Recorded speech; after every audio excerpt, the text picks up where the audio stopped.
Hey, Jason, how's it going? Congrats, Jason. Thank you. Check Yeah. that.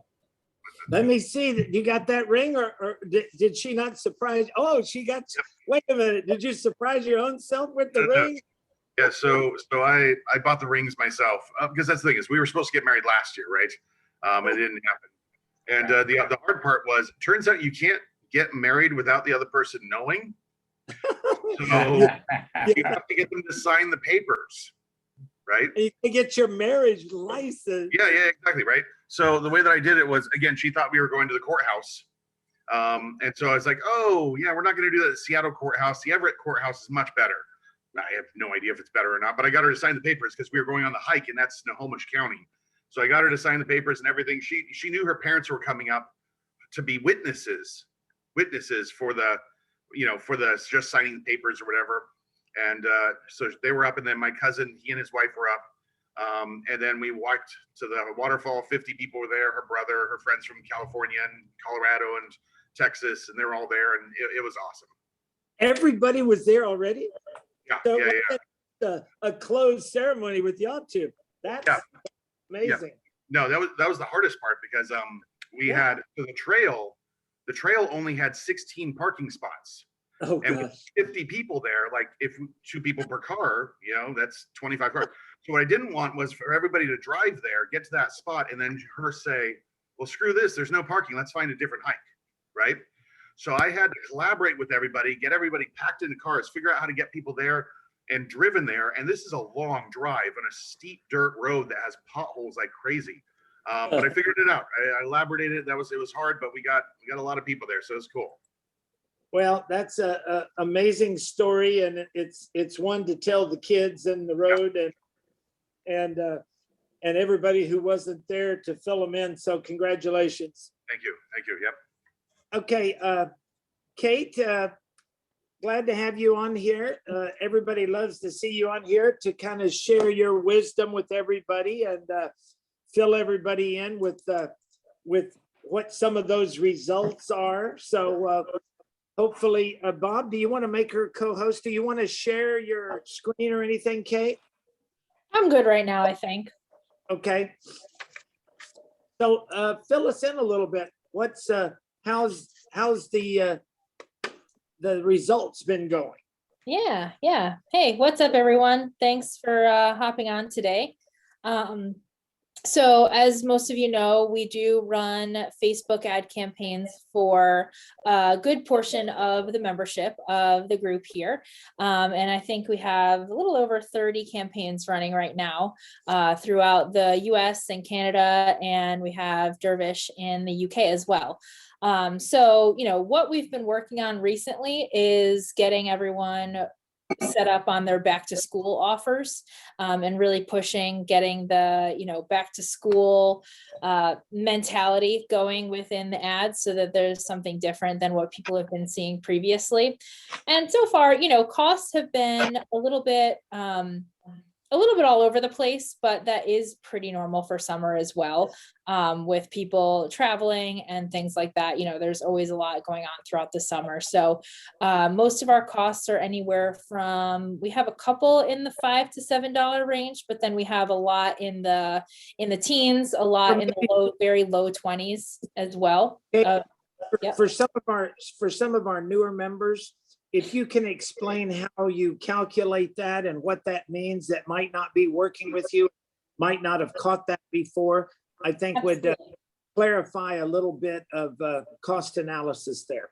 Absolutely. Yeah. So what we look at is we're looking to drive people to opt in for a specific offer. So in the case of right now, we have a back to school offer for a lot of schools, and it does vary a little bit depending on the school that we're working with. We have some people running 2 free weeks. We have some that are running 10 classes for $27 and so on and so forth. So the Facebook ads are set up to get people to show that they're interested in that. So they opt in for that ad, and that then goes to a spreadsheet with everyone's contact information so that the studio is able to follow up and get that person set up for their first intro appointment. So the first cost that I mentioned, the opt-in cost, is that cost of getting basically that new person on your list that's saying that they're interested in collecting the offer that you're giving at that time. So those costs are ranging in Facebook ad spend between $5 and about $25 is pretty much the average. We have a couple of outliers in there that we're working on getting a little bit lower coming through, but that's the average cost for what we normally see for getting new people into the school. And then the school works on following up with those people. Plus we have some automated follow-up that's already built into the system as well. So once someone comes through, they do receive a couple of follow-up emails that are automated. And in some cases, we also have text message follow-up set up for some of the schools as well. Okay, and that's important for everybody to know, but nothing works better than the system they have set up, that when you get an opt-in, it'll ring, it'll send you a text message to your cell phone or the number you've designated. And that way, when you get it, if you call back within the next minute or two, no longer, we find that that's when we have the best percentages of leads to appointments. And we find that every minute that goes longer, the lower the percentages go. Up to some people don't even get them back to them till, if they opt in the morning, they don't get back to them till the evening. Those drop more than 50 to 75%. So it's very critical. Timing is of the essence, because you want to catch them when they're right there looking at it, thinking about it, and not on to the next thing. I'm sorry, go ahead, Kate. No, that's good. And so what then we do is we're tracking as much as possible. We're tracking, of course, everything from the very beginning of the people opting in. And then a lot of studios are also tracking on the spreadsheet that we're setting up. They're tracking whether that person came in for an appointment or whether that appointment was scheduled, and then tracking as well the enrollments coming through. And from the data that we have right now, that cost per appointment, so someone actually signing up for an intro class, is ranging anywhere from, I have one school at $16 right now, and that's Paul Gruchot, who is booking appointments at $16 a piece. But then we have ranges all the way from, 40, 50. I have a couple in the 80s and a couple that are a little bit higher than that. But, making sure that our goal is trying to get that person in as a cost per appointment for lower than your first month's payment. Get them enrolled for at or about your first month's payment so that you're profitable on those people month 2 and beyond. Yeah. And, And take that just a step further. When you do book that appointment, it's critical that you let Kate know, because that's why some of these numbers are higher on schools. It's not even that it was that much. It's just that you didn't call her back and tell her that you booked the appointment. So she's only going by the numbers that you're responding back to her, because she has no way of knowing what that number is unless you let her know. So communicating with her closely has such an impact on the success of your program and what you're spending and your cost analysis. So really stay on top of that. And, when they make an appointment, when they come in for the first intro, let her know. When they enroll, let her know. Because we know that we got to get the enrollments when we do the cost analysis on the enrollment. That's when we've got to recoup our total investment. That's where it's got to be less than what they're putting on the first month.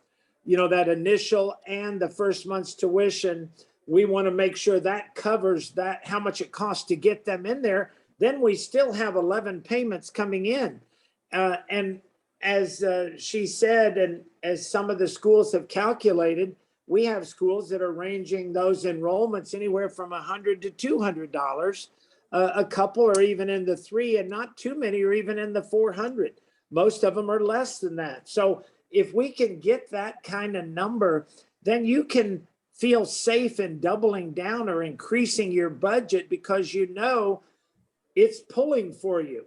You know, the biggest mistake people make is they say, well, I'm already spending, let's say, $2,000 or $1,000 or whatever, but that $1,000 only cost you on each one of those enrollments $300. So you netted almost $200 or more on that very first month, not counting the 11 more payments, not counting the renewal they get. So that's why it's important to know the lifetime value of your students and your school, because then you can say, well, I know on the average, anybody who signs up for any program in my school is going to spend $5,000 or $6,000. Well, then I'm comfortable putting a $500 investment in one person because I know I'm going to get 5,000 or 6,000 back from it.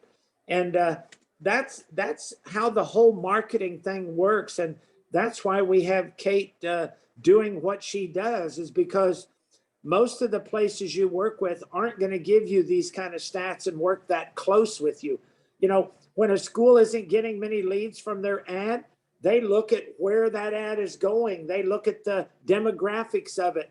They're looking at the ad itself to see if they're pulling the right market in the right area. So there's a lot of things that she has worked closely with Master Oliver on that help us fine tune. And that's why our schools that are doing this with her are getting more leads and intros and enrollments than ever before that we ever did. And that was even during the pandemic and all this.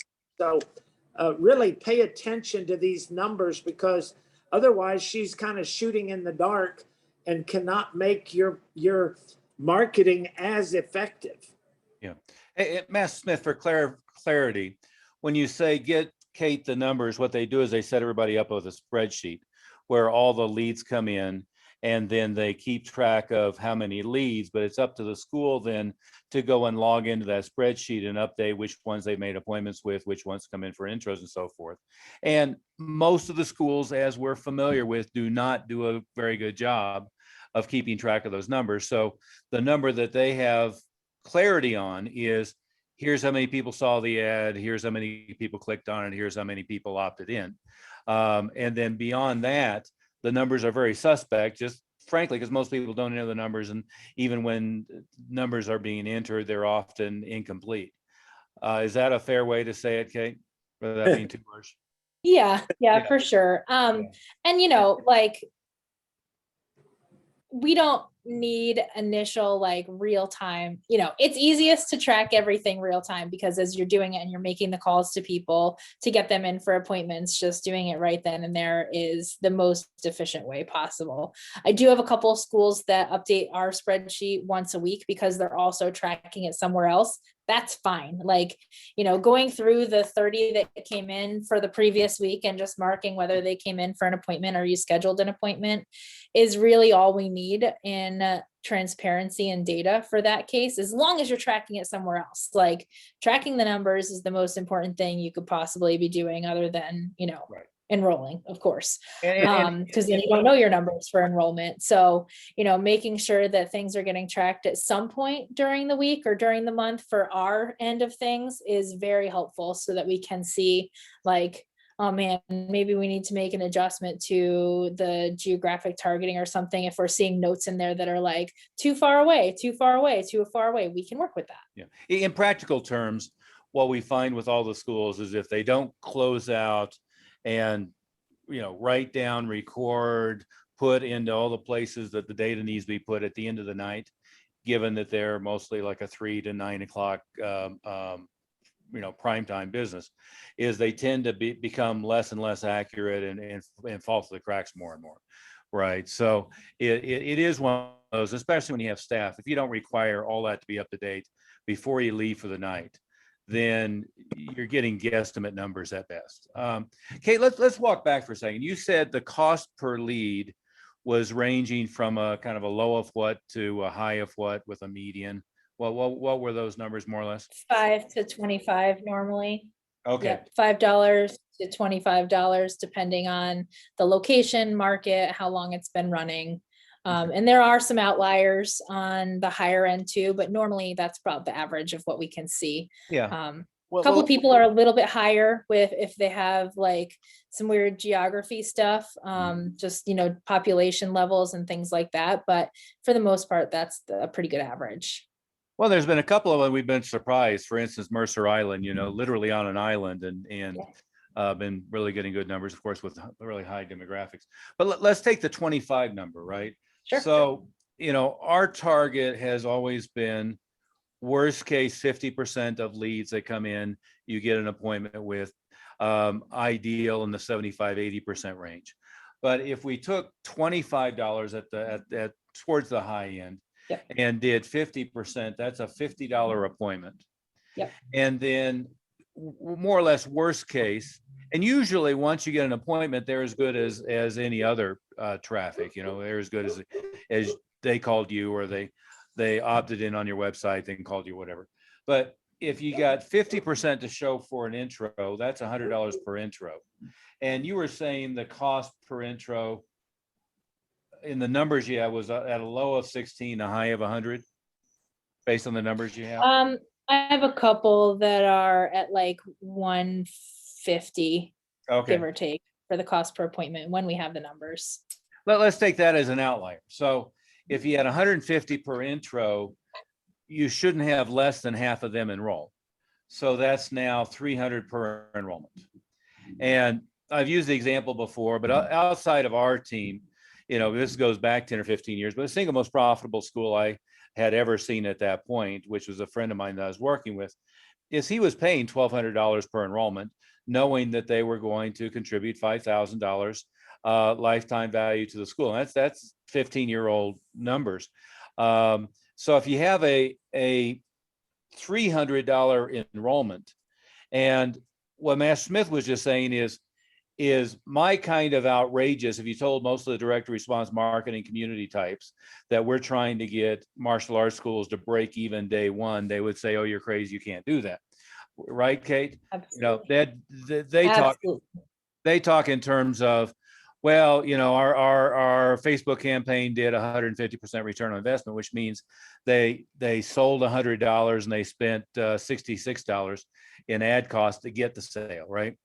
And they can be wildly profitable at 100% return, 150. Well, what I was going to say is 200%, 250% return. So they sold $1,000 and the ad costs were half of that. So let's say 500. You know, in our case, what we're targeting is, and it's something that I arrived at over the years, just because I know how difficult it is to get any damn martial arts school to spend money on advertising.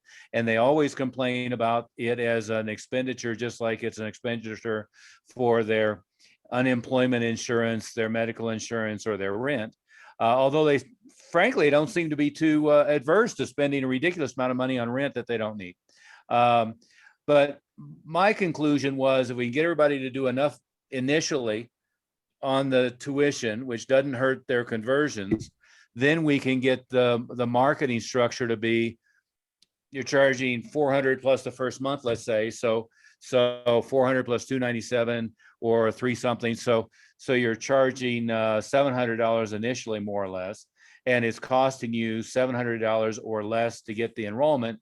You're at break even day one. And we have found usually we can get martial arts schools, and I don't mean to be talking down to anybody, but usually we can get martial arts schools to understand that that's a good deal.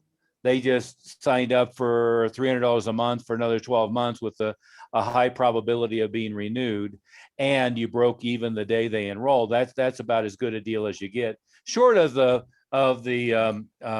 days when Groupon was really kicking ass. You know, Groupon, and it was always amazing to me that people would bitch about Groupon. Oh my goodness, they just sold 50 intros and I only got half the money. Well, wait a minute. If I could give them all the money and double that, I would have been tickled to death. I didn't want any money back from them. I just wanted the free traffic. But does that make sense for everybody? The way you think about this is, you know, if you're doing the old day thing, of you're charging $85 for the first month, $85 a month to month, or if you're doing a cardio kickboxing program where they're paying $75 a month and on average they last about 90 days, well, then it's hard to justify these numbers, right? So Kate, if it was costing $300 for an enrollment and their lifetime value is 300, it's a fool's errand. And I'm sure you have, some businesses that are more in that range where they have a fairly low lifetime value and are still happy with a 200% return or 150% return. Is that a fair statement?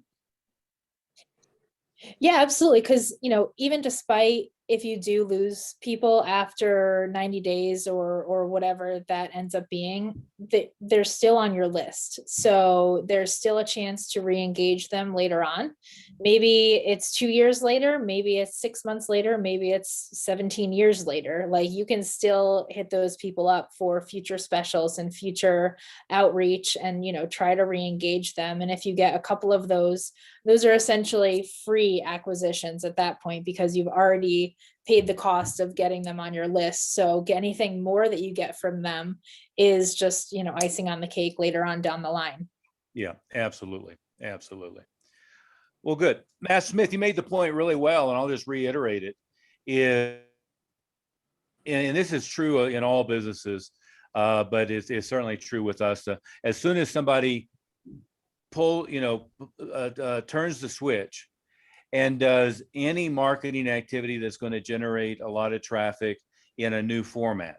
And we hear this almost every time when somebody does movie promotions the first time, when they do other live event promotions the first time. And we hear this with Facebook. And we've always heard this with Google and websites and so forth, is people say, oh, those are all flaky leads. Well, if you're waiting to check your email at the end of the day, and then the next day you start calling people, or if you're waiting to check your email at 3 or 4 o'clock and you start trying to call people, you're absolutely right. You're not going to get hold of them. We know that if they don't have your contact record in their phone, the dynamic of cell phones is essentially nobody answers phone numbers they don't recognize, right? So you've got to go through a lot of efforts to, one, get hold of them while they're looking at the landing page. Number two, to get your contact record into their phone so that at least if they ignore you, they know who they're ignoring, right? And to have multiple ways of following up: text messaging, automated voicemail, live person, email, direct mail. That was my other question, Casey. It came up Tuesday. We had a little session with, Travis Lee of 3D Mail. Are pretty much all of our guys set up now where either on the first page and probably more likely on the second page, we're capturing mailing address for the leads as well if they fill them out? Some are, Okay. yes. Yeah. Certainly my recommendation always is 2-step: email, phone number, name, landing page, a reason to capture a mailing address. For those of you who have done a book or something like that, that's a perfect excuse. And by the way, I'd like to mail you my book. We actually just set that up for Amanda Olson. Yeah.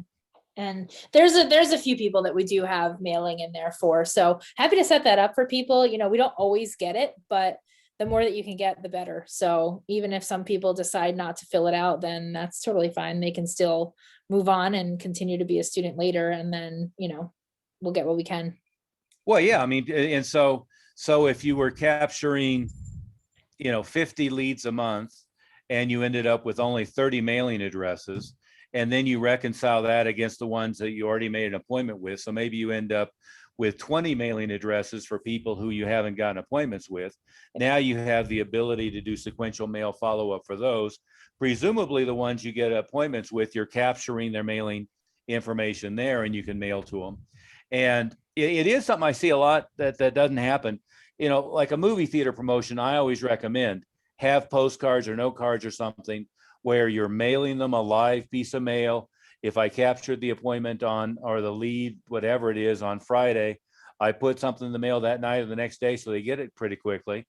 And then I aggregate all of that into an Excel spreadsheet and I can do sequential follow-up from there. So if you captured 150 contact information, 120 appointments, and only 60 of them show up, that gives you another 90 that you can be mailing to sequentially. And all the ones that made an appointment should be getting a reminder. Same online. In fact, it's every bit as important, if not more important, the leads like Facebook, to have direct mail, text messaging, email, live outbound call, and automated voicemail all going to these people who opt in. Is that a fair way to say it, Kate? Absolutely. I mean, just like follow-up is key. If you're not doing any follow-up, I mean, just throw your money away, because you're getting some good lists and stuff, but if you're not utilizing it, then, we want to make sure that's the case. I mean, look at how much mail all of us get every day between email, text messages, actual direct mail, and all that kind of stuff. I mean, I don't respond immediately for a lot of things, even if it's something I'm interested in. So getting in front of them as many times as possible. And that's why, through the system that we're running, we're always including follow-up emails. In most cases, we're including follow-up text messages that are also pointing out the number, ideally, that they're going to be calling from to set the appointment. So it's like, hey, look out for the number blank, blank, blank, blank, blank from the studio that's going to be calling you, so that they have a heads up as to, looking for that number and maybe potentially recognizing it. If not, that, it happens. That's fine. People don't answer phone numbers they don't know. Yeah. So, just keep following up with them and having as much automated, but also as much, personalized as well, so that you're getting that relationship started. I mean, that's the whole key of it, is in enrolling people, is getting that relationship started, starting to prove the value of why, they should join your school. Yeah, Well, and and- arguably, I was going to just Go ahead, throw Greg. one thing in. I'm sure you guys might have mentioned it, but you don't want to replace all the stuff you said. Everything you said is exactly right. We don't want to replace that with immediately a live phone call too. And we've kind of beat that over the head so much, but appointment rates are 90% higher if we respond within 30 seconds, and that's Google's data. So on all of these strategies need to be included, and we need to call them right away. Yeah. And as Master Oliver said, we don't wait till later. We do have all these follow-up strategies, but we also call them. So sometimes there can be a little confusion in this, that we have all these systems in place. So therefore we just run a machine. Yeah, but you got to live call them immediately, in addition to all this other stuff. And as Kate said, you're throwing your money away unless you do all of this. Yeah. And Master Me, one of the things I think we would all agree, the most difficult thing the school wraps their head around is having somebody who is going to be accessible to make an outbound call basically whenever the lead comes in.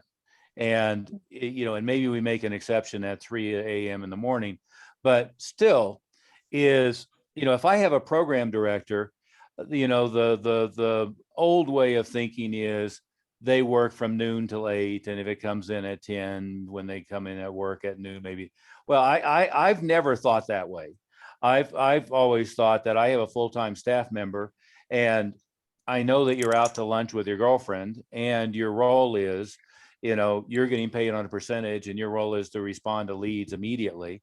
And we also know that systems like Call Loop and not Call Loop, Ring Central and so forth, is you can have an outbound text go to multiple numbers, and then whoever gets to them first got to them. You can do systems like that as well. But the thing to wrap your head around is you've got to have somebody, and it might be you, who is getting leads to their cell phone and is immediately making an outbound call. And you shouldn't be guilty about full-time staff. And I, as you know, I'm not that big a fan of part-timers, but full-time staff who are getting paid a percentage of results should be expected to, I don't care if you come in at 3 o'clock on Wednesday, if a call comes in at 9 a.m., you're expected to do an outbound call to get hold of them. And by the way, if that person enrolls, it's worth $6,000 to the school, and you're getting 10%. That's a $600 event for you. That gets captured if you make an appointment right away, gets lost if you don't. I mean, that's the kind of conversation you have. Is that a fair way to say it, Master Moody, Master Smith? Yes, sir. Yes, sir. Yeah. And another way to do the math though, Master Oliver, is I think sometimes You know, when I talk to people and we start getting a lot of leads for people, or Kate's getting 100 leads, or, you know, they're doing AdWords and would go to right, get 100 leads, and especially the combination, as Kate knows, is really, really powerful. And that's where people get tons and tons of leads. So let's say you got 100 leads in the month, really high quality leads, and you want to get back to them all. And somebody says, well, how in the world do I, you know, call back? But that's only 3 a day. Yeah. So even if those 3 a day showed up when it wasn't your normal, you know, prime time, and you were sitting by the phone, or you know, you had somebody at the school and they're right at the phone, that's only 3 a day. So that's not really going to interrupt your whole life if you answer the darn phone and forward your calls to your phone. That's not really asking too much. So if you had 200 leads, that's 6 a day. That's really not going to interfere with your life. So I really don't have a lot of sympathy when people say, well, gee, you know, that's just asking too much. I couldn't possibly answer the phone live or return the calls right away immediately. So, you know, While it's really we're not- at it, let me ask both of you a question. Kate, do you have any data on day and time when most of the leads come in? Any good Yes. tracking on that? Yeah, we do have that, and it is something that we've looked at on not an everyday basis or anything like that for people, but we do keep an eye on it. It's all over the place. And honestly, like I was going to mention this, there's pre-COVID, there was more of a level of people coming through at night when they weren't at home. They maybe were not allowed to be on Facebook at their jobs and things like that. But this is And weekends, the whole world has changed that now. Yeah. Like people, if they're working at home, there's a little bit more freedom sometimes. And now I'm speculating. completely speculating here, but we have not seen a huge increase in like the number of leads coming in after 6 p.m. is higher than the number of leads that come in during the workday. It's pretty spread across the board. And, you know, for most schools, that's definitely the case. We do, all of our leads are time stamped when they come in. So you can see, you know, based on, you know, to the minute as to when people are calling. And I do have a couple of schools that their staff are tracking like the exact time that they're making that first call to make sure that they are getting to them, you know, as soon as possible, and that can be addressed if needed. So, you know, there is definitely not a huge influx of people after the workday. So there's people coming in throughout the day, and you can, you know, get a hold of them as soon as possible at that point. Massimo, do you have any tracking on the pay-per-click? It depends on the school and the area, and it's all over the place. So we'd like to be able to tell. We always get the question, 2 big questions. Well, we get a lot of questions about specificity, but, you know, for example, one is, what's the best offer? Well, it depends. It depends on the area. It also depends on the time, and then the offer can change. That's why we track And it. it depends on whether you burn out one of them or not. Well, exactly. So Exactly. we're always tracking the conversion rates, and the time of day it's all over the place, and it depends on the particular area. So I would have thought that would be more consistent, but it's not. Mhm. So that's really the data. Yeah. Well, and you know, the data that I had ironclad, and this is a few years ago, but was moms calling for their kids, called mostly 9 a.m. to 11 a.m. Tuesday, Wednesday, Thursday. And the vast majority of schools that we were working with at the time were answering their phone from 3 o'clock to 9 o'clock, or from noon to 3, or from, noon to 9. And what was happening is inbound phone traffic for intros was getting voicemail. And of course that's a problem is mom's calling for her kid, if she leaves a voicemail and you call her back 4 hours later, half the time, frankly, she's forgotten about it. And nowadays, half the time you don't get hold of her. So well, there was a good stat on this, and I wish I saved the infographic, but it was in Wired magazine. They had because they do nice infographics of it. I wish I had saved that infographic, but it was like in 1990, 86% of people answered their phone. And in 2000, it was a couple of years ago, so it was 2020 or 2018 or so, it was like 4%. The number was that's how dramatic the difference is. And there's a lot of reasons for that, and we could all talk about them. It's probably not worth the time.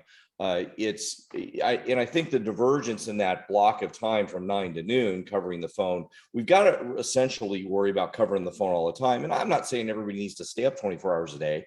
And that's why we have some other tools that you can use for Like sleep Pat time. Live But- or somebody but comparable.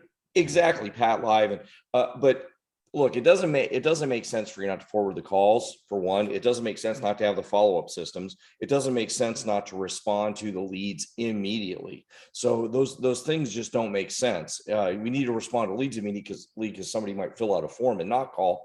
We need to answer the phone because a live call is going to be much better a chance of an appointment than returning somebody's voicemail. And that's just the way it is. But your data of when even if we had a school that we knew most of the calls came in from 9 to noon, it doesn't matter, if 10% of them came in at a different time, you still got to forward the phones. So it Yeah. kind of is the same answer no matter what.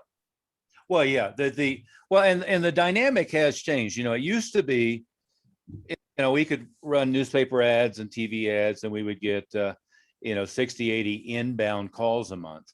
And the dynamic, like people answering the phone, has also changed in the way they connect with businesses, right? They go to the website, they fill out a form, maybe they call, maybe they don't call.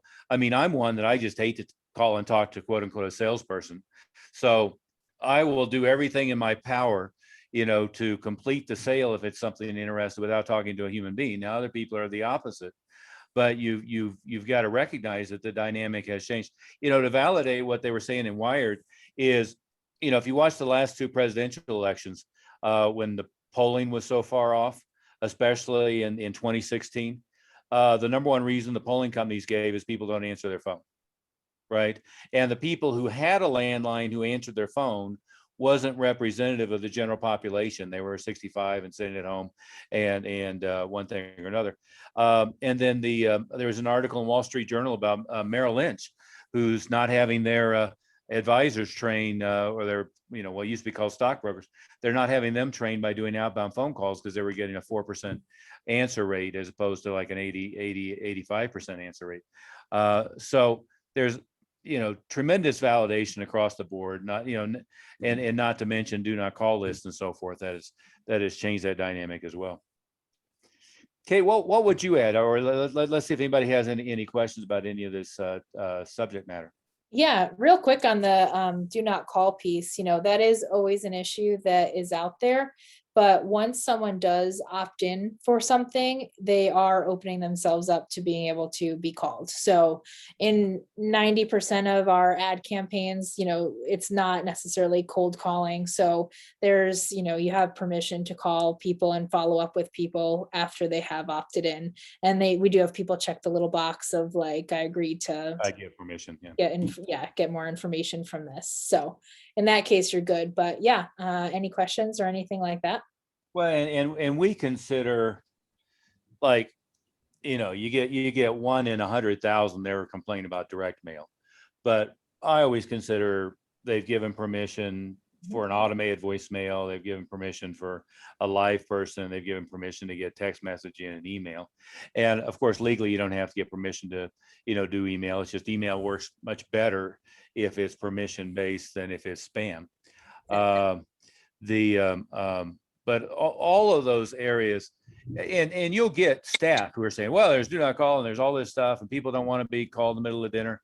Well, no, but I mean, we're initiating mechanisms so that they raise their hand and then they want somebody to coordinate with them. And I can tell you on the other side, you probably had the same experience.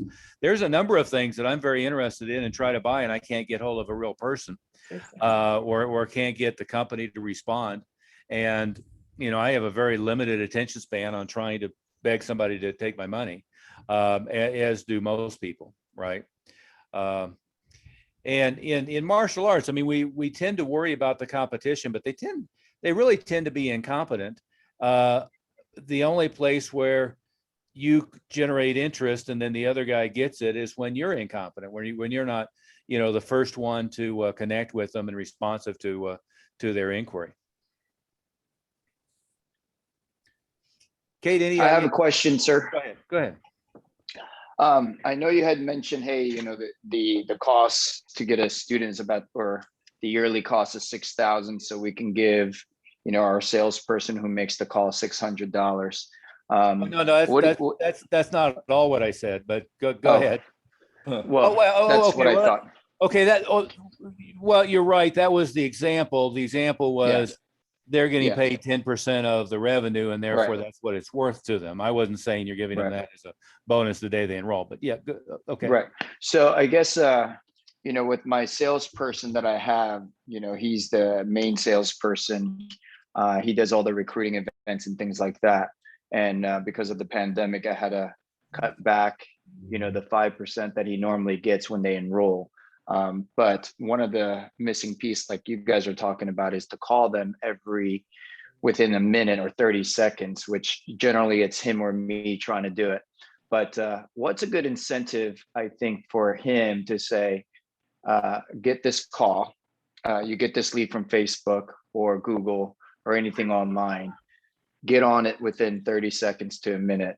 What's a good incentive? $5 to $10 a call to get them to do an intro appointment, and then when they actually come in, I don't want to overanalyze things, but an incentive to him to say, go ahead and do it. I look at it the opposite way, which is I want to have my full-time staff thinking as closely aligned to the way that you're thinking as possible. And one, I don't want to ever use the term salesperson because it puts them into a mentality that's different, right? Okay. But the best I've ever come, and we've tinkered with ways of paying them on the net, but that's almost always a problem. But it's just a percentage of the gross, okay, and or a percentage of the gross and something that factors in student retention. So I did for many years where they were getting paid per person who tested, and they were getting a percentage of the gross. But the simpler you keep the compensation system, and the easier it is for them to keep track in their head, right? So let's say you're going to do 80,000 this month and I'm getting 10% of the gross, so therefore I'm going to make 8,000. The better off you are. And then the other piece you have to get to, and I mean, I've done staff meetings with 20 people in the room and taken $100 bill and lit it on fire and said, I just had somebody, call all the schools at 11 a.m. and only one of you answered the phone. And we know that an enrollment's worth $5,000, that an intro is worth, therefore, $4,000, and that a call is worth $3,000. So literally, whatever the numbers were, backing it into the ratios. But an info call, it should be 90% make an appointment and 80 or 90% show up and 80% or 80 or 90% enroll. You just burn $3,000 by not answering the phone. But you have to drill that in, you drill that in, and you have to drill that in, and you have to drill that in. And just like we're backing in the numbers here, the real number isn't it, we paid Facebook and, Kate's company, $200 to get the lead, or $50 to get the lead. The real number is they were going to, on average, pay us $6,000 when they enrolled.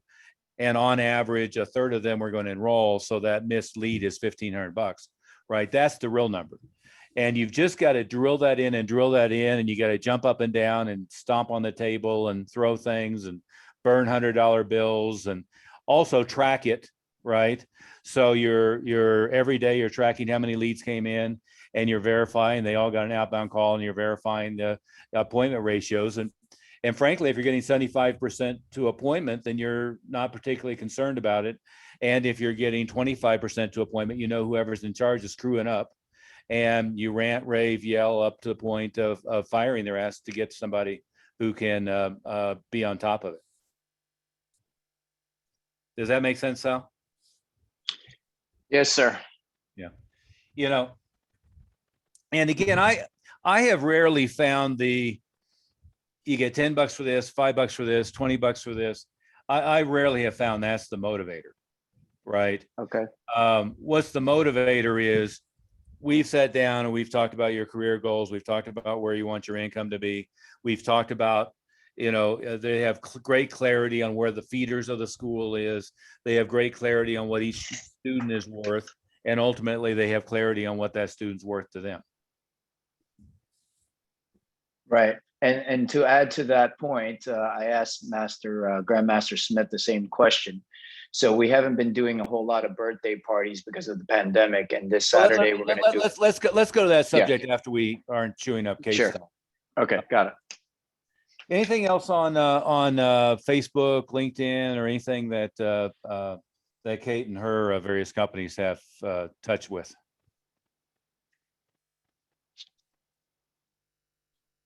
I sort of have a question on this. So the reason why, Kate, you have the spreadsheet, right? The reason why I haven't been tracking that is because I have another spreadsheet if people are obviously coming to our website, or if they're coming from a booth event, or they're coming from it. So we've got a couple of things, right? And that's why I haven't been tracking there, because I'm wanting to track it here. And so this also last month, I didn't do a good job of tracking anything. I was just slammed with doing the surprise wedding. Oh, So- congratulations! Getting by the way. married, you know, that's a Yeah, thing. But Congratulations. Congratulations, that's awesome. but And prior to that, if your bride was on the call, we would give her condolences. yeah, exactly. Yeah. No, actually, I was going to say this last month, I did a horrible job at responding to people and all that stuff, because I was just so slammed, doing everything, getting it going and all that stuff. And we still signed up 21 new people. Excellent. So what In you guys July. are saying usually is true, yeah. But when we have the systems in place, people were on the Facebook ads, they're still signing themselves up, showing up. We were making sure to do a good job of the intro lesson, right? We're making sure to handle that perfectly well and all that stuff. But yeah, I did not do a good job of responding to people. We're going to do a much better job this month. But anyway, so tracking, I'm trying to figure out the stats thing. And this isn't just with this, but also like stats. When I get a new student, when are we doing the enrollment conference? When are we giving them the book for the renewal? What steps are we doing? And all that stuff. That's another sheet. So I'm just trying to figure out all of the stats to track. And I'm wondering if this would be a question to go over at another time, maybe. Well, no, we can go over it today. Let's talk about the part with Kate first. linked selling. I keep trying to call you Elite Digital. All good. It's the same people, all the Same- same people. Yeah.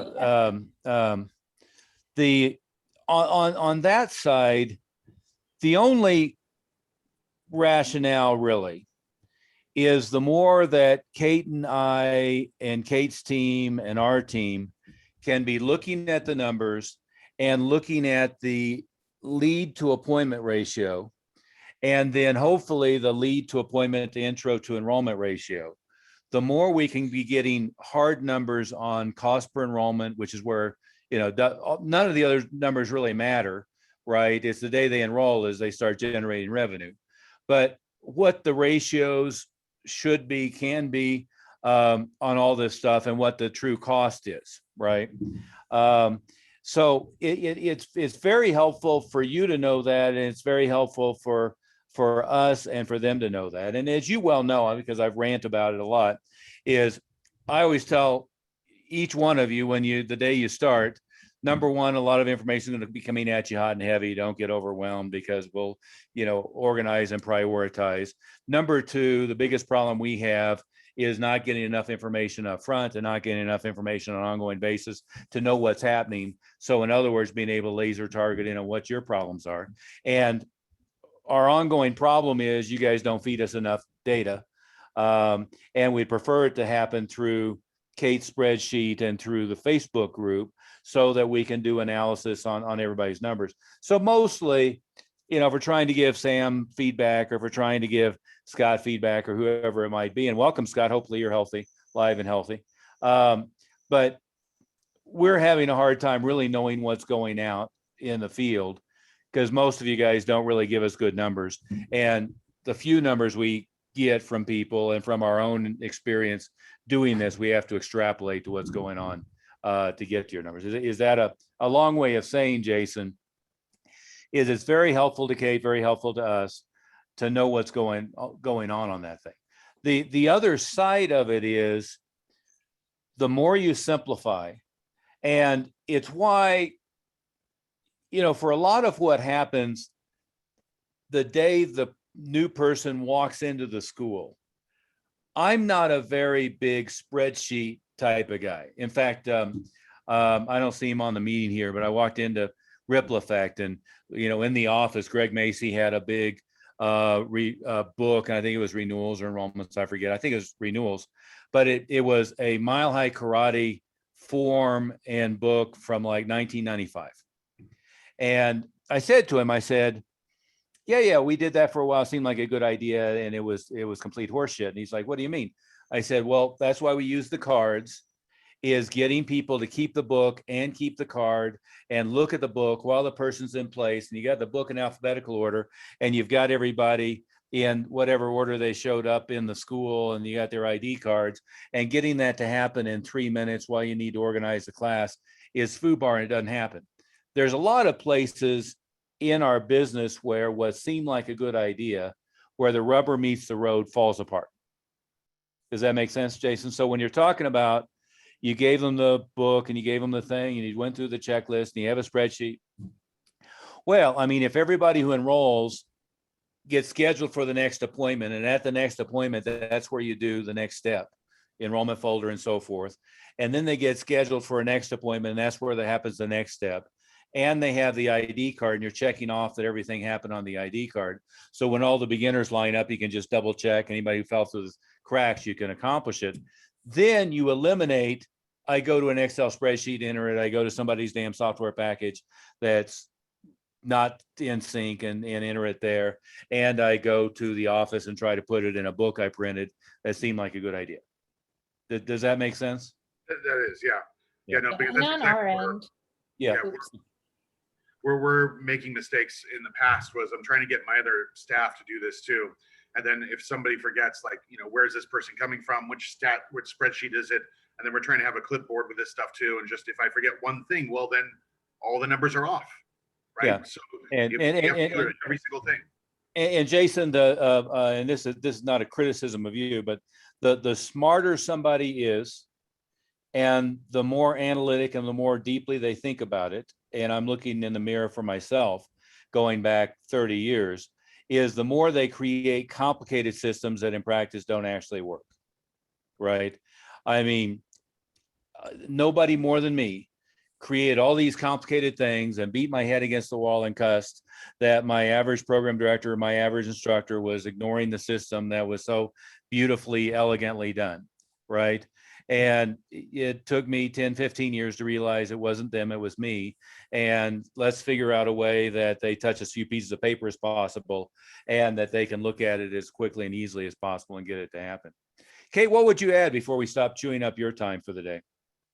Yeah, no, just on our end, and I do have a couple of schools that do this. If we can get a list of your enrollments for the month previous, so like today is what, August 5th or whatever today is, pulling a list of all of your July enrollments and then sending that to us, just their names and email, maybe if possible, so that we can match it up to what our list shows. Then we can calculate the number of enrollments that were pulled from Facebook and have that number prepared for you so that you don't have to worry about it. Now, that does require tracking all of your enrollments in one place, and just copy and pasting the names and sending those over to us each month. But we're happy to do that for people because it does have, an effect on our numbers and our campaigns going forward. We want to make sure that we have that info. It's a little bit more complicated with getting the appointment numbers in that case, because you do have to go back and it's a lot more data to go through for that sort of thing. But, when schools are having 10, 15, 20 something enrollments per month, that's an easy number to pull and send us the names. We'll take care of going through the spreadsheet from the Facebook leads and see if that person came from Facebook and track it that way too. So we're happy to do that. There's a simplification step for you, Jason. Well, the other thing too is like a month like this last month, we've never signed up that many new students in the month of July ever. Yeah. And some of it, from Facebook is they don't sign up on Facebook, but then they come to our website later on because they heard about it. They did a Google search, and that's from that, even though it doesn't show that. So just realizing, yeah, we got 21 new students. Yep, Facebook had a big deal with that. Yeah. Don't know how much we're spending, but I know we're making a big profit from that. So we're happy with it. Absolutely. The best analogy from the past that I can give for Facebook is it's like when we were doing massive TV. Is with TV, yes, you get immediate calls, but you get an awful lot of residual. And and then it wasn't Google, it was Yellow Pages. But if you weren't big ad in Yellow Pages, and by the way, with Google, there's no way to stop it from being your competition shows up, and some of them go to that. Those of whom were in competition with me that were honest and who would talk to me, they would come up and ask me, when are you going to be back on TV? We had our best months ever when you were on TV.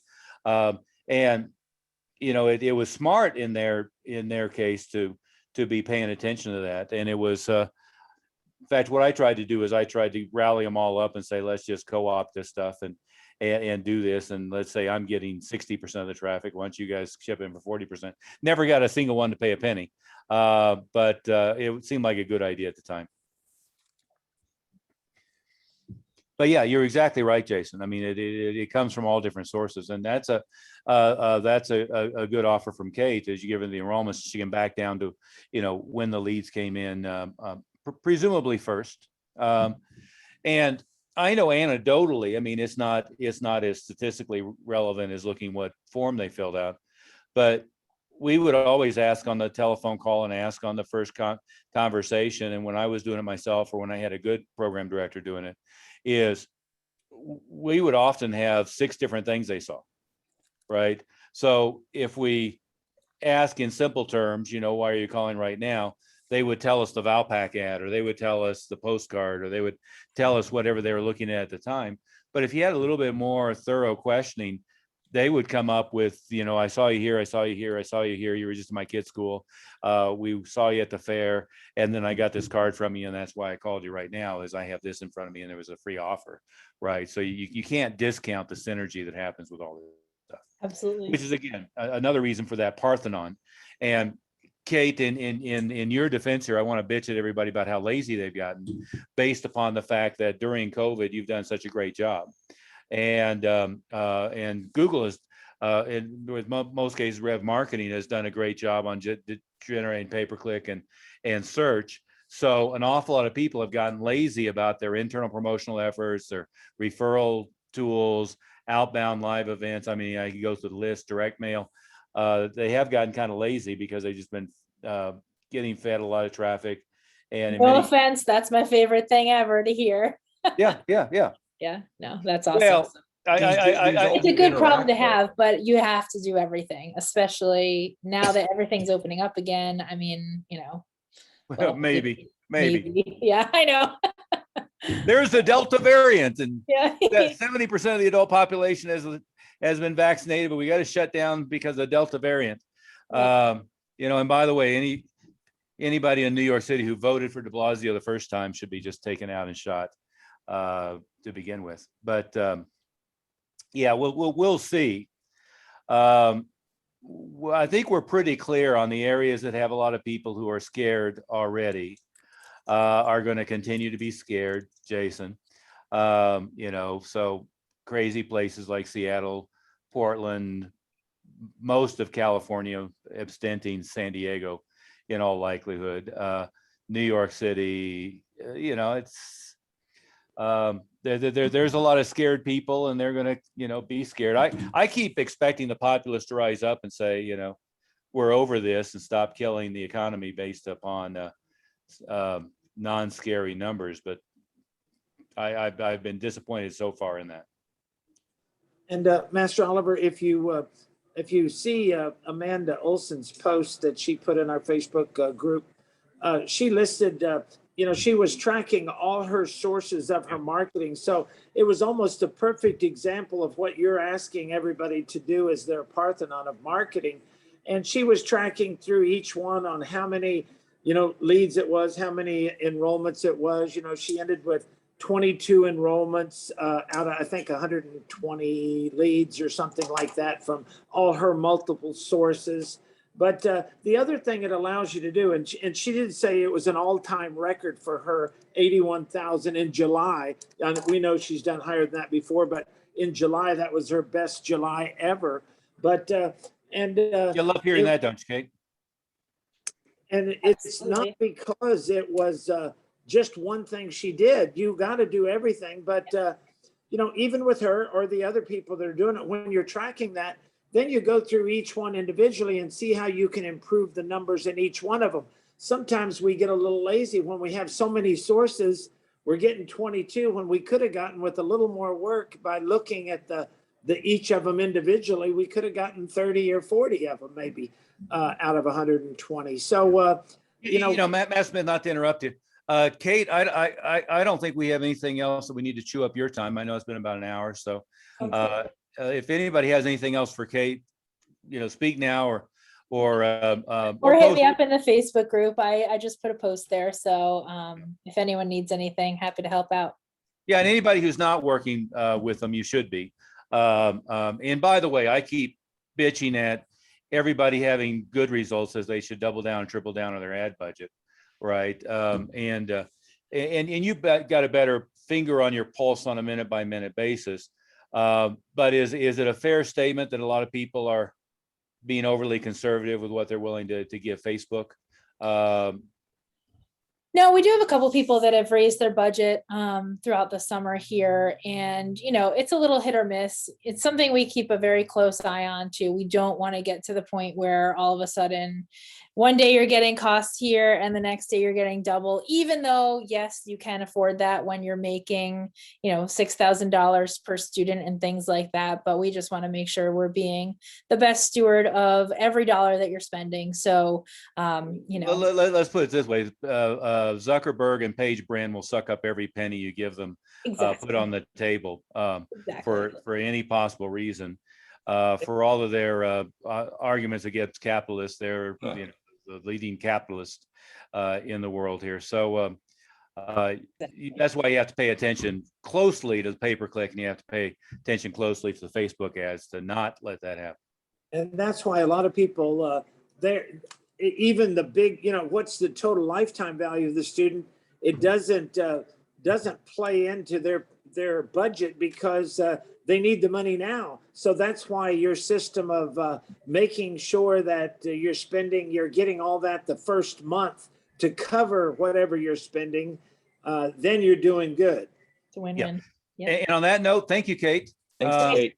I And did we'll- have one question. I'm Go sorry. ahead. Go ahead. So we got a lot of enrollments last month. We got 36. Good. But I don't know if they came from like which sources. So you said that you could do it where we give it to you. If I just put all of them in like an Excel sheet and email it to you, is that like okay? Absolutely. Yeah. I have one of my instructors right now going through and searching for like the names, parents' names and all that stuff, trying to figure out so we can update the spreadsheet, because we usually do that at the end of the month. But we also did a lot of other events last month, and Good. that's why Yeah, we're happy to pull those numbers in. If that's easier for you guys and that gets us the numbers, that's awesome. Let's do it. Everybody anchor that in. We just heard 3 different people who had the best July they've ever had. Awesome. There's probably a number of others too. But 36 enrollments in July. Heck, martial arts schools historically have said, "Oh, I might as well close in July because nobody wants to do anything in July. It's the middle of summer." Or have to run a lot of summer camps that they don't want to run. Yeah, I run summer camps all day. Jason, that's one of the things I liked about that very glowing post you put is, you have a record cash month without doing any summer camps. And we all know Master Smith loves summer camps. I despise summer camps. But what I mostly despise is I despise anybody thinking that they have to have the revenue from a summer camp because their revenue from their school is going to go down. And by the way, having been a tournament promoter, I got to tell you, all the big promoters who run schools, except for me, that's the way they thought, well, this is going to kill my school for 2 or 3 months, but I'll make enough money from the tournament to offset that. And it's fun to do the tournament.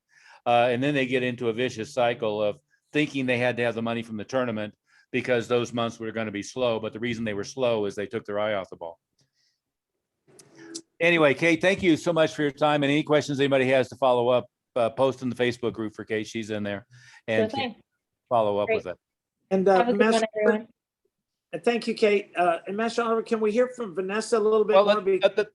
but hold a second, because I had a specific topic I wanted to touch base before we do it at an hour and 40 minutes into the meeting. Well, Vanessa was right in- We'll get back to that. we can talk to Vanessa about 36 enrollments in July. Okay. 36 enrollments, I wanted to hear. This, I know you do. Good thing, just reality check. I'm in charge. So let's take a little deviation here. I'll pull the whose name is on the door card for a second. I'm not Yeah, I know gonna- you're the world champion, but here's the thing. So before we go any further, and we should have addressed it earlier, the meeting in Annapolis is coming up. And I got to tell you, Maryland is one of those states that didn't do well, and the federal government is having a freaking meltdown, in my view, unnecessarily. As far as I would expect, nothing's going to derail us at this point. If anybody tries to derail us, they can go fly, take a flying leap off a cliff somewhere. Wear your damn mask. I'm sure they're going to want you to wear a mask on the Air Force Academy grounds while we're out walking around outside with no possible risk of transmission because everybody's been vaccinated. And some of you may not have been vaccinated. My position from day one has been vaccines are the miracle cure of the century. And Master Moody and I did our best to jump the line and jump in with the edge. So I kind of jumped the line, and the day it became available for my 12-year-old, because he's got serious asthma, I had him. He was vaccinated, I think, on day 3 that they made it available in Colorado. So I am a very pro-vaccine guy, and I'm kind of over the mask thing because I don't think it particularly works, especially if 70% of the population has been vaccinated. And we know that elementary kids don't have a problem particularly, and they don't transmit it and so forth. But all that having been said, number one is make absolutely sure that you're at Annapolis. Make sure that you've already booked your hotel. The hotel that we're at was already booking up pretty solidly. So, and there, by the way, there's a lot of hotels in a very short walking distance. So if you have a problem with that one, there's a whole bunch of others. It's not like it's a crisis. I posted in the Facebook group the driving distance and the walking distance to the Naval Academy from the hotel, and the driving distance from the airport. The one I posted, Matt Smith, I think said 35 minutes or 40 minutes. As we know, in your metropolitan area, that varies widely based upon rush hour, non-rush hour, traffic, and so forth. Although from BWI to Annapolis isn't as bad as most other areas in the DC metro area. Yeah, if they allow an hour, they should be good, but it can take you less than that.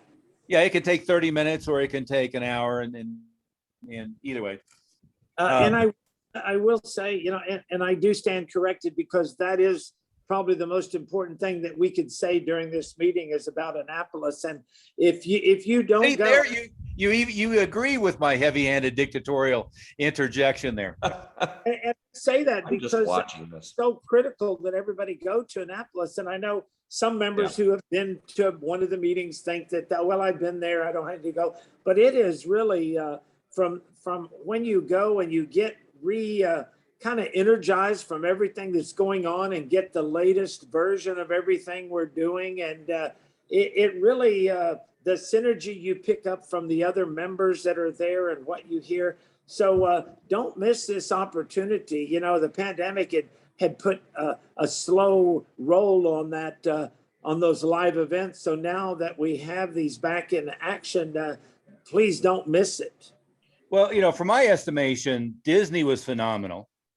And thank God we managed to get that in before, the pandemic rolled through. And then everybody that I heard from really enjoyed the Keystone, the black belt test in Keystone. My favorites always are West Point and Annapolis, and it's been a number of years since we've done Annapolis. And we do have Captain Cow is planning on joining us. In fact, it's the weekend after Sal and Hung Cow's reunion, and it's a week before he's actually retiring from the Navy. So it'll be interesting And if his career in the military made me feel like a complete wimp. I gotta tell you, Master Smith, you're the baddest ass fighter I know, and he makes you look like a complete wimp on some of the stuff that he's done. I don't want to put him in the kickboxing ring with you, but he has balls the size of a man. Like going underwater with him. Well, or diffusing the bomb IUDs in Iraq. Yeah, over the tops of dead bodies at the Yeah, same time. Man, it's nuts. diffusing the leftover mines from Vietnam and the Vietnamese harbor with they're trying to attach to you magnetically, thinking you're a ship. I was just terrified hearing the stories. I must tell you. And Sal got to be a classmate of his. Yes. And Sal's probably every bit as heroic. But I got to tell you, Captain Cal. The other thing about Annapolis is, we are constantly looking for school owners that are a good fit, and we have a lot of, you may see it, Facebook ads that run aimed at martial arts schools. But I've got to tell you, Kate will tell you, it's not 9 out of 10. It's probably 95 out of 100 are, they've got 50 students, or they want to tell us about all the cool things they're doing. They fail either the no assholes policy or the open-minded policy, and most of them are just so small and relatively insignificant. And frankly, as you well know, but if you've been running a martial arts school for 20 years and you have 50 students, the problem is the guy or the gal is not, you can't give them a magic pill to turn that around.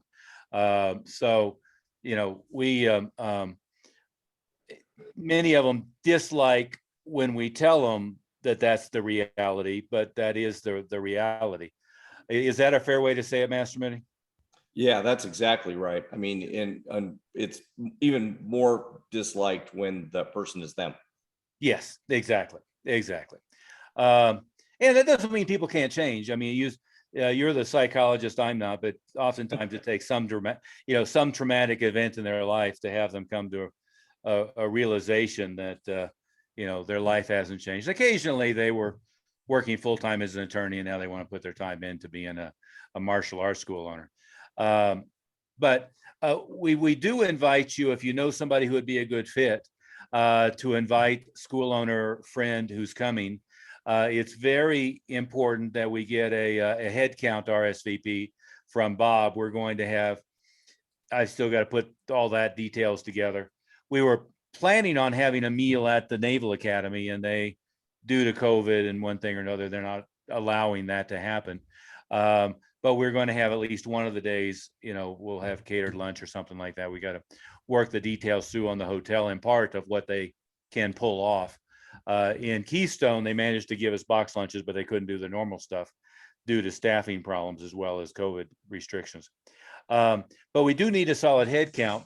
But I guess what I'm saying is, if you know somebody who really is open-minded, they're not an asshole, and they have some momentum, 100, 150, 200 students, maybe they're doing 15, 20, 25, 30,000 a month, but they'd like to double, triple, quadruple their net income and do it in such a way that is much more systematized, invite them to Annapolis and let us know ahead of time so that we can have a good head count and hopefully add quality to the mix. And, every now and then we make a mistake, but Bob is vicious at screening, and then Master Smith is vicious at screening. So we're pretty good at not adding people who aren't going to be a good fit to the mix, although occasionally we make an exception. Of course, all of you, I don't see any exceptions on here. So all of you are what we would consider to be what we're looking for. At least what we're looking for when you started, maybe not necessarily what we're looking for where you're at now. Although I'm not sure about you, Jason. You were kind of a, you were kind of a charity back. What were you doing, like 8,000 a month when we came in? Yeah, well, before I moved, I was making between 4,000 to 5,000 a month, and then I moved. I had to get my billing up to 15,000 a month, and I did that successfully, and that's when I started working with you guys. Yep. Oh, okay, there you go. I remember the first time we talked, you were like, I was charging $70 a month the first time. I just moved my prices up to $85 a month because there was a school in our building, right below us, charging $60 a month. And I was like, how can I compete? Literally underneath you. Yep, literally. Yeah. They're Out of gone business. now. They went out of business in the pandemic. We survived and we're doing great. So yeah. Yeah. And you're charging 4 or 5 times what they're charging. Oh, and by the way, I'd be remiss in not pointing out, there's a new edition of Influence, Science, and Practice that was just released. I don't know, I stumbled across it 2 or 3 weeks ago by Robert Cialdini, and it's updated in a number of ways. I haven't fully read, fully, I'm in the chapter 1 of the new edition. Having read that book probably 10 times, I keep finding, it's kind of like Zig Ziglar, finding examples that I have not only remember, but have memorized more or less. But if you haven't read that book, it's dense, it's somewhat academic, but it's the most valid, thoroughly researched, and practical book, in my estimation, and in the estimation of an awful lot of intelligent people on influence that's ever been written. And it served as a basis. I stumbled across it because I was doing Tony Robbins' different influence stuff. And it was the basis for Tony Robbins' seminar on influence, as well as the kind of the Bible of most of the NLP crowd on influence. So if you haven't read that, do Robert Cialdini, Influence, Science, and Practice. And if you read the old edition, read the new edition. It seems to be an awful lot thicker, but it has an awful lot of online examples, internet examples, current examples. So it has been pretty thoroughly updated, and it's got some new research. One of the interesting, I haven't gotten around to it yet. I think it added a principle of influence, and that principle of influence is commonality or community. And again, I can't speak too much to it because I haven't read his takes on it, but the principle back from NLP is people like other people who are like them.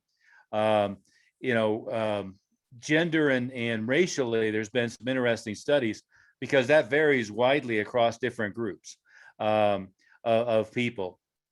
2 examples that I know from thorough marketing research is awful lot of people who are women professionals are looking to serve other women, and there's not an affinity women serving women. In fact, it tends to be kind of the opposite, interestingly enough. And across racial communities, the Asian community is very clear on supporting other Asians. The Hispanic community is very clear on supporting other Hispanics. The white community, not so much, and the Black community is kind of the opposite. So there's some interesting things there where there are breakdowns generally within broader communities, but it'll be interesting to see what his take is on that. So, and I would recommend that as the required reading. Yeah, for you and for your staff. Yeah. And you have to spend a lot of time holding your staff's hand, walking them through it, and having discussions and talking about the practical examples and so forth. But it's very, very, very productive. And by the way, if you have anybody on staff with difficulties with pricing, they can read the first 10 pages in the first chapter and get some great examples of, high price means quality to people in their shortcut in their mind, and low price means cheap and low quality to people. And it's why somebody who's charging $75 a month versus somebody who's charging $375 a month is you get a higher closing rate at $375, and you get better quality students at $375, and not better quality students because they're paying, not because they can afford the rate. In other words, it's not people who are making more money, it's they value it more. And in fact, in that first chapter, there's several examples of people given everything from drinks to medical treatment, and what they're told the cost is determines their perspective of efficacy and their perspective of outcome. So I think, I'm sorry to interrupt you, sir. There's 2 books that I think people might get confused over, because there's a 2020 release of the new Influence, Science, and Practice.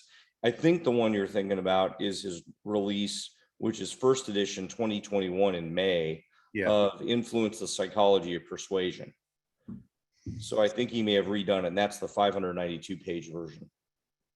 Yeah, it's pretty thick. But it's a little bit different title. Well, here it is. Here's the picture of the cover. That's Influence the Psychology of Persuasion. So it's got a little bit different subheader than the other one, but Yeah. it's a 2021 release. That's the one you want to look for. Yeah, literally. Did you say it was released in May? Yeah, it was in release May 2021. There's one that he released. Apparently, I'm he redid it. disappointed because I didn't stumble across it till June, so I'm slipping. Yeah, but he You released put it one. in the Facebook page if anybody wants to. I did. Yeah. So just if you're looking for it or whatever, because when you said that, as soon as you said that, I'm a big fan of his. So plus he's an ASU professor. Yeah. So I immediately went to buy it while you're talking about it because I didn't know Well, I that. mean, it's so valuable. I've been reading. Yeah. I have the hardback with those little, colored Post-it notes and a highlighter, and on my Kindle. And I've been like reading it on the Kindle, making notes, and then looking at the references on the hardback, and making notes on the hardback. I was at El Rancho, Jeff, your favorite, that's now changed hands the second time since you've been there, I think, and improved, by the way, improved dramatically. But I was sitting there in El Rancho, and they looked at me like I was a nutcase because I had my little red notebook, I had my little Post-its, I had my highlighters, my pen, my Kindle, and the book all laid out. But if you're going to study something, study it, right? Master Oliver, you might want to mention, or we may want to mention to everybody, there's a really good sale on Southwest as well for Annapolis. Oh, is there? So I sent you the flight while we were talking with Kate. I booked my tickets and it was about $100 cheaper. It says like 25% cheaper. So Southwest has got a sale at least from Phoenix. But I imagine that's from everywhere. So everybody ought to book their tickets now. Oh yeah, absolutely. And hotel. Yep. And my experience has been live events and travel is that, travel right now, I mean, people are there's more travel this summer than I've seen in any summer in the past. I think, I personally think that most people, other than the sheep that are cowering in their basements still, they're just over this stuff and are ready to be out and about. And then Annapolis is they're both doing reunions and one thing or another. So you want to make sure you book your hotel. We had that problem one time. We were trying to do the Harvard Business School, and it turned out the American Bar Association was having their convention at the same time, and it was almost impossible to book a room. So make sure you've booked your room for Annapolis as well. Is there any? I suggest we should read before the event. Yeah, there's that, and I posted that also in the Facebook group. There's a kind of a West Point way of leadership written by Annapolis graduates and staff. I forget the name. I have the hardback laying around here, but it's leadership sequence of from Annapolis or something like that. Not to be confused. And I posted in the group. There's a parody book written by a bunch of West Point people that are like the leadership secrets of Annapolis. And when you get the book, it's all blank pages. Leadership secrets Annapolis graduates learn, written by a bunch of West Point people.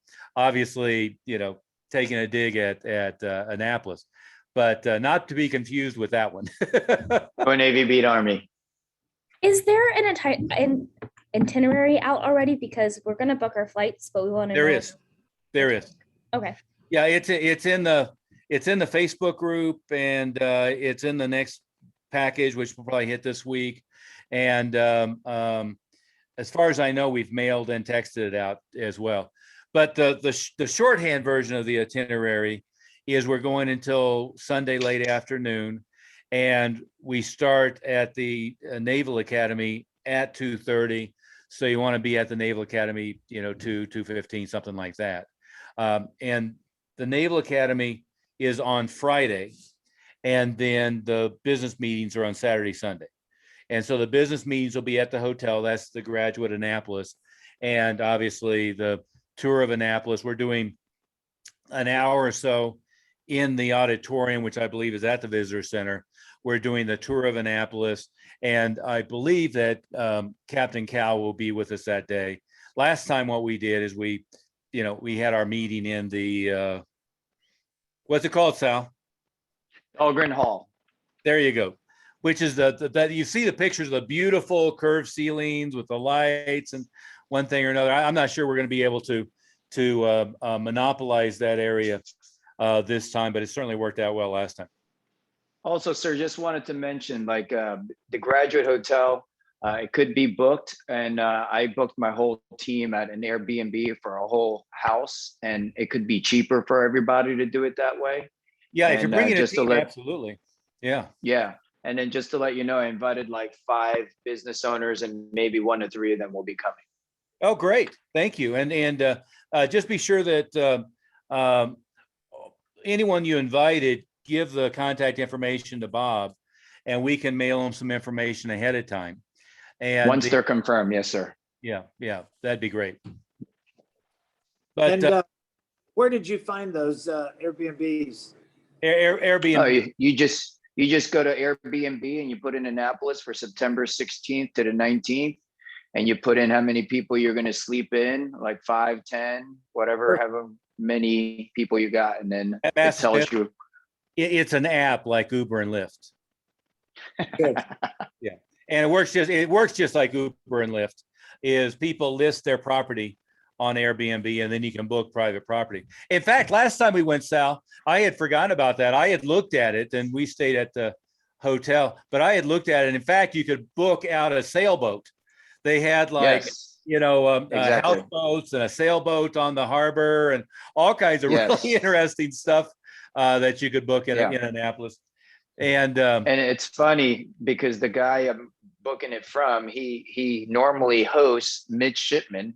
So he, she was like, "Hey, what class are you?" and this and that. And they're like, "Hey, welcome back." And so obviously you feel at home when they know about you guys. oh yeah, absolutely. Yeah. So there's a really good, and there's no particular reason in this trip that you need to stay at the Graduate Annapolis, or, it's a tad easier, but most of Annapolis, I think walking distance from the hotel to the Academy gate was 23 minutes, but that 23 minutes is through downtown and restaurants and all that kind of stuff. So it's not like it's a cross-country trek.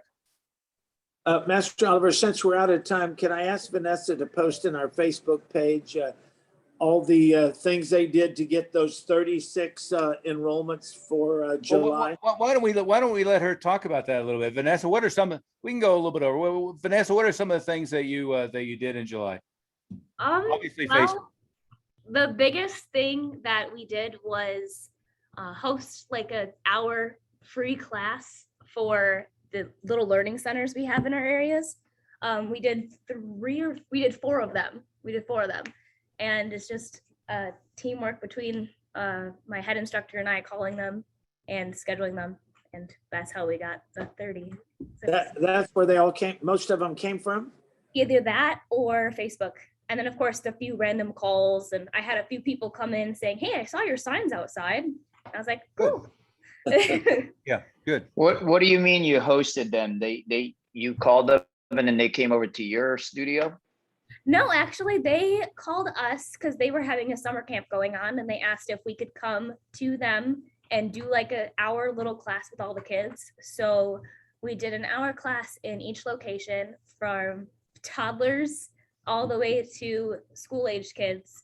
And of course, the toddlers group didn't really work out. So then we just did another one the other day for a different school, and we did just 3, 4s and ups.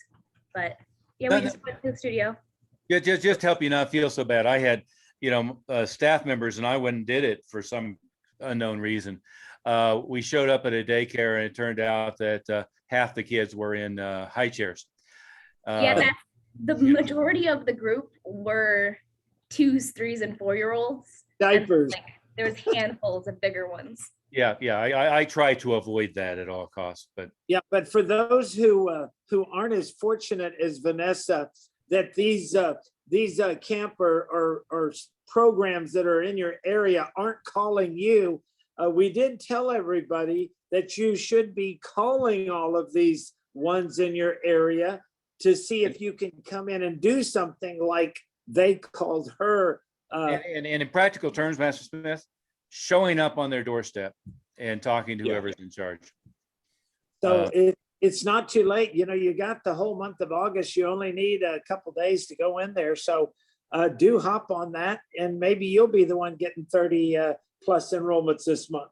On that note, Master Smith, Master Moody and Mr. Dunn, can I keep you for a second? And everybody else, we'll call it a day. Hope to see you at Annapolis. And again, if you know anybody who's not an asshole, is open-minded and has a little bit of momentum, feel free to invite them.